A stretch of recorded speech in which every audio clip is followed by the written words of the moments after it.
We're back at the Love Ball podcast, and the Spurs have finally decided to make things interesting. You know how the saying goes that a series doesn't start until the road team wins. Well, maybe this series won't start until the home team wins. And if the Spurs can go out and win game four and make it a 3-game series with 2 games back in San Antonio, then the series becomes pretty scary for the New York Knicks. But on the other hand, to be fair, the Knicks did just win 2 games in San Antonio. And if the Spurs win, then it'll continue the trend of the road team winning every game. So maybe the Knicks will be fine. I don't know what's gonna happen. But the one thing I do know is if the Spurs go out and win game four, then things get really, really interesting. Personally, I thought the Knicks had game three in the bag, especially as he started to get through the second quarter. You know, the Garden was rocking, the Knicks were clicking offensively, and they scored 42 points on 19 shots. And the stars themselves, they only missed a combined 2 shots that quarter. And Jose Alvarado and Jordan Clarkson, they came off the bench and scored a couple of tough buckets each themselves. And yeah, just shout out Jordan Clarkson, man. That guy used to be so fun to watch. And unfortunately, he's gotten less and less minutes as the Knicks have gone deeper in the playoffs. But it was just great to see him come in and play fantastic and leave such a positive impact on the game. Especially since the last time he played in the finals in 2018, he played terribly and ended up getting benched. And yeah, he got his clip of a lifetime. That the one clip he can just play on repeat forever. It was that turnaround, tough step back three he hit with the clock winding down. That's usually like what we call a broken possession, right? Like if you're a coach and you're told that in a play it ends with your ball handler with his back to the basket with the clock dwindling down. You're not gonna be happy with that result. You'll be pretty upset and just wonder what went wrong. But he made magic happen, and that's exactly what bucket getters do. It just felt like we were for the rest of the game. It just personally to me, it just felt like we were following the same script as other games. You know, the Spurs jump out to an early double-digit lead. The Knicks just get hot and start to come back, and then in crunch time they take over. But the Spurs didn't end up coming out on top, and so you just have to wonder what went differently. What did the Spurs do differently to win the game? Personally, to me, I like the fact that they attacked and put pressure on the rim. Especially as the younger, more athletic team, they should be doing that. They shouldn't be trying to get into a shootout with the red-hot Knicks team. Instead, they should just blow past their defenders, as that's something they're able to consistently do whenever they want. Especially when Castle has someone like Hart as his primary defender. And in doing so, it just forces the Knicks defenders to make so many different decisions. Like, are they going to let players like Castle and Harper go down to uncontested? Well, that's a free layup every time. Is Wemby's defender going to come help? Well, that's a free lob up top to Wemby. And if the Knicks help off the shooters and get put in scramble defense, then it just opens up 3-point shots for players like Champagny and Vassell, and those are easier looks than contested 3-point shots. And yeah, putting pressure on the defense, it also can help get the Knicks into foul trouble, especially when they have such a foul-prone player like Cat in the back line. Like someone specific, Mikal Bridges, he was struggling with foul trouble all game long, and it's why he couldn't get into a rhythm like he did in game 2. And Cat and Brunson, they both were dealing with foul trouble too. They had like 4 and 5 fouls each respectively as well. And so yeah, attacking the rim, it just opens up so many things for them. And for the rest of the series, I just think that the primary weapon for the Spurs should be attacking that rim. And speaking of Castle played great game 3. Many people were calling for him to get less minutes, especially with how well Harper has been playing offensively the last 2 games. And even I personally was starting to consider that. But he showed his true value. He's by far the best POA defender on the team, and he continued to force Brunson into difficult shots, as he has been doing all series. But offensively is what was the difference maker between last game and the first 2 games. He was putting much more consistent rim pressure throughout the course of the entire game compared to the last 2, and he was also hitting his threes. And when Castle's hitting his threes, there's nothing else you can really ask him to do. That deep 3 he hit was a backbreaker for the Knicks. If you're Mike Brown and you're told that Stephon Castle taking a 30-foot 3 in a close game with the clock winding down, you're probably taking that. You're probably happy with that result. But he hit it, so you just have to tip your hat off to him. Like, if you're Stephon Castle, right, you can't make the Knicks guard you, but you can make them regret not guarding you. And he also did hit those ice-cold free throws as a 21-year-old in the Garden to put the game away. And last night, it also shows the Spurs' dire need for at least one of Castle and Harper to become a consistent perimeter threat. Castle hitting those threes is what won them in the game, and look at Harper. He's been great this entire final so far, and he was again great at attacking the rim. But he was just given so many open threes, and he was unable to punish the defense. He went 1 for 8, and it'll just be so much harder for the opposing teams to guard a 2-man game featuring one of the guards and Wemby if they could just be a consistent threat from deep. Since now like both going under and over the screen is a bad decision, because if you go over the screen, now you have one defender guarding both the ball handler and Wemby going downhill. But if you go under the screen, now it's a wide open three for the guard. And so yeah, both decisions are dangerous decisions to make, and it would just make the offense that much harder to guard. And game 3, it also showed that no matter how badly Fox plays, he will always be in during crunch time. And it's not just because he happened to make that shot to go up 2 possessions. He is by far the most secure and steady ball handler on the Spurs. And you just need that, especially on this stage, to keep your team settled down. And also, regardless of how bad he's shooting, he's the best playmaker on the team. And he creates just the best quality of looks for the team, whether it's for himself or for others. And in basketball, yes, you need players to finish plays, to connect. But none of that matters if you don't have someone to initiate. And that's why it'll just never, ever make sense for the Spurs to bench Fox, no matter what the box score says. And another reason why he's so important for this matchup specifically is also because the Knicks are one of the most efficient teams in transition in the NBA. And so if you let them get out and run, they're going to punish you heavily. But the Spurs, they had just 8 turnovers, and they didn't let the Knicks get out and run. But I will say that dagger, it was pretty nice too.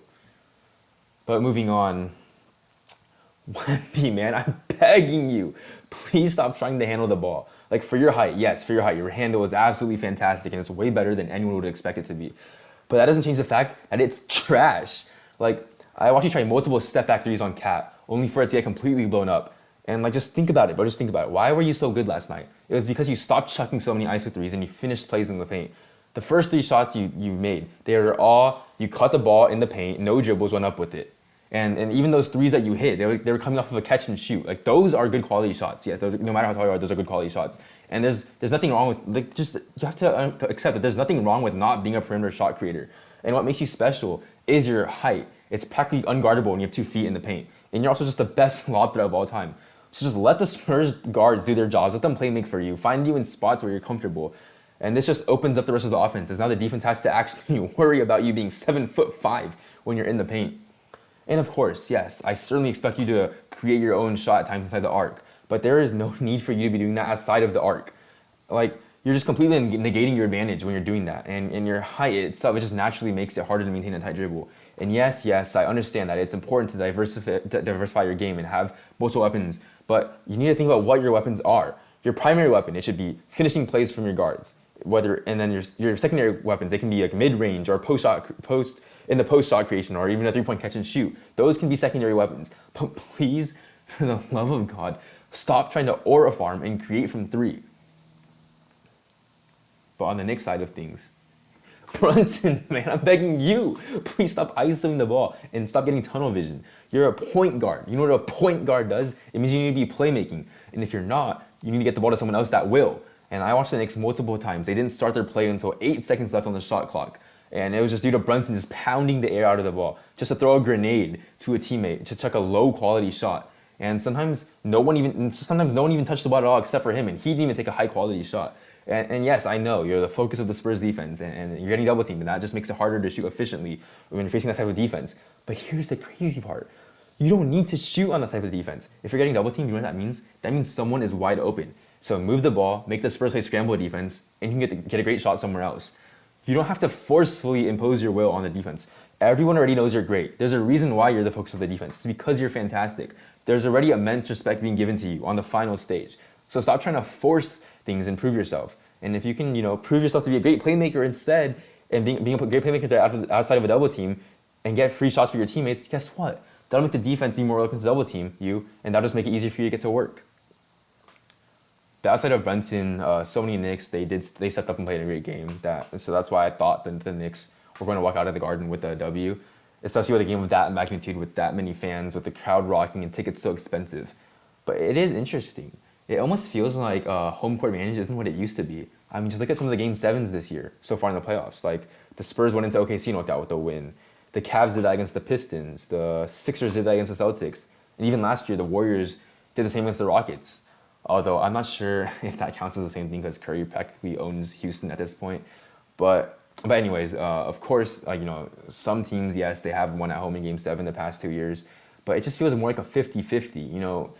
Maybe it has to do with travel quality being better, or and players knowing what to do on and off, knowing what to do and what not to do on the road, or the fact that ticket prices are so high that the crowd isn't as energetic because real fans are being priced out. Like as a Warriors fan, I can definitely see that because Chase Center is way less energetic and rocking as Oracle was. So maybe that's it. But yeah, it used to feel like when you had a must-win game at home, you would win. It was a given. But now it just feels like anyone can go on the road and walk out with a win. And yeah, just other players on the Knicks. I already shouted out Jordan Clarkson, but OG Anunoby, he played a fantastic, and I mean a fantastic game himself. He's like, to me, he's one of the few players in the league that's like probably the most reliable non-All-Star player in the league. Like it didn't feel like he missed at all. Besides, yeah, that I guess that one crucial free throw. But other than that, he made like everything, especially in that one tough corner three he had at the end of the game. That was crazy. That had ridiculous difficulty on it because like his defender Harper is sitting right in front of him, and then he has the baseline and sideline acting as defenders as well. And speaking of defense, his defense has been great as well. Him and Mikal Bridges are just blowing up so many fast break opportunities that the Spurs have had just due to their length and their hustle and their IQ. And OG, he's very clearly not scared of Wemby at all either. As in game one, he hit that corner three over him, and then the past two games, he's just driven past Wemby to throw it down and dunk on him. And it just feels like he just takes a few seconds to analyze and download data, and before assessing how to score. And he's just overall been the most consistent player for the Knicks over the 3 games, as each of Brunson, Cat, and Bridges have had stinker games now. And as such, he's quietly making a Finals MVP case of his own. Josh Hart came alive in Game 3 as well. He hit 4 threes after not hitting a single one in the first 2. And honestly, that's primarily what made me think the Knicks are going to walk out of there with the W. I mean, like, how do you even guard the Knicks when Hart's kicking from 3? Especially, here you bring so much energy just naturally, but then it's getting multiplied by the adrenaline you feel when you're hot. But as Hart went hot, Shamet and McBride went cold. And that's what made the Knicks, and Shamet and McBride being hot, that's what made the Knicks so hard to guard all playoffs. It's because when you focus on the Knicks' big name players like Brunson, it just opens up so much space for role players. And when they're knocking down threes, there's nothing you can do. But them going cold is what made the Knicks offense so much harder. And we'll see if they bounce back next game because, dude, I'm not going to lie, it's too late in the season for them to be cool off now. Like, you already made it this far knocking down all those threes. You need to just keep knocking down those threes. Just 2 more games. You just need to hit them for 2 more games, and you'll become Knicks legends. So don't disappear now. But it also feels weird because the Knicks are usually the team that can be counted on to be mentally tough and not give up when they're down a lot.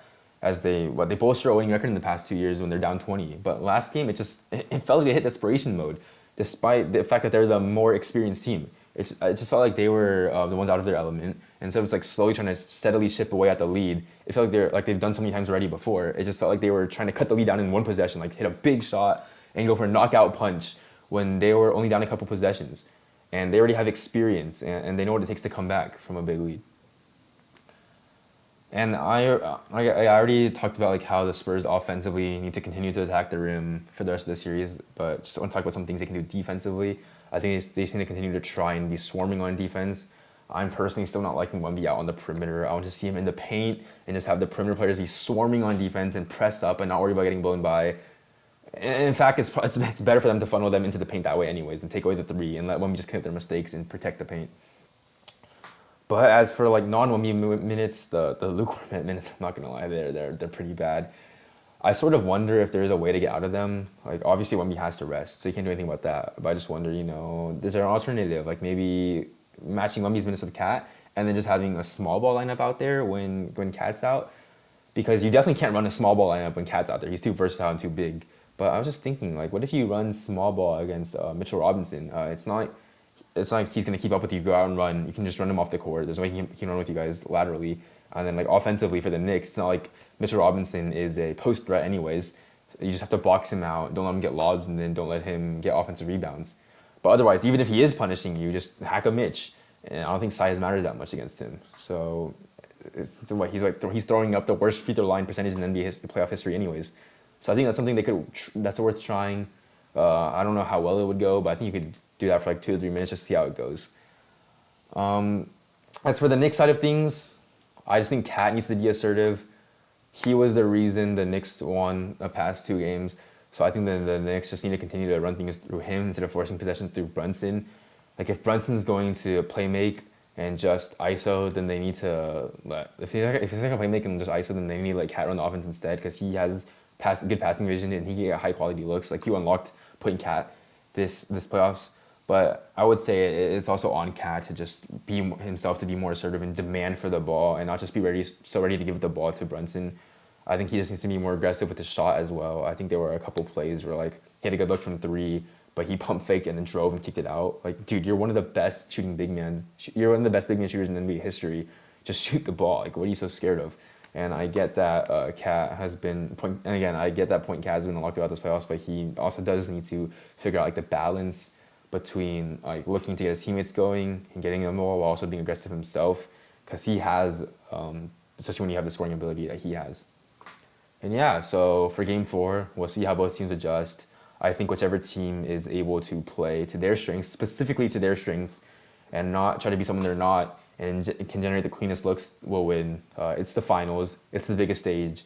It's not time to be someone that you're not, and we need to be playing through actual sets and not be playing randomly. And so yeah, game four will be interesting, and it can change the trajectory of the series. And yeah, I can't wait.